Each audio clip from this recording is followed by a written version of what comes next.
নতুন ফোনগুলোতে একটা অপশন রয়েছে যেখানে দেখা যায় আজ কত সময় মোবাইল ফোনে কাটালাম। আজ চেক করে দেখলাম ৬ ঘন্টা কাটিয়েছি আমি ফোনে। সুবহানাল্লাহ! আমার পুরোটা দিনের ১/৩ আমি ফোন আর ফেসবুকিং করেই কাটিয়ে দিয়েছি। রসুল্লাহ সাল্লাহ আলী ওসাল্লাম একটা হাদিসে আমাদেরকে ব্যবসায়ী বলেছেন আর সময়কে বলেছেন আমাদের পণ্য বা মূলধন। ধনী গরিব সুস্থ অসুস্থ ছোট বড় সকলের জন্য এই মূলধন সমান। একদিনে সবাই ২৪ ঘন্টাই পাচ্ছে। যে যা করতে চায় করে নিচ্ছে। কেউ পড়ে নিচ্ছে কোরআন, কেউ করছে যিকর।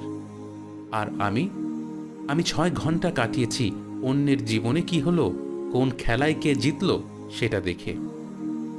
ভাবতেই মনটা খারাপ হয়ে গেল। মনে হলো আমার আর আশা নেই।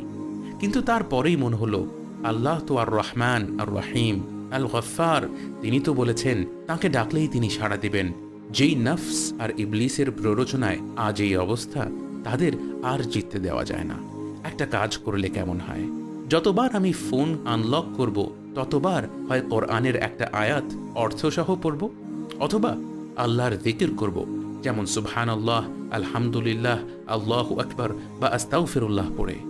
দেখি না চেষ্টা করে কেমন হয় ব্যাপারটা। خوف قلبي طائر ومن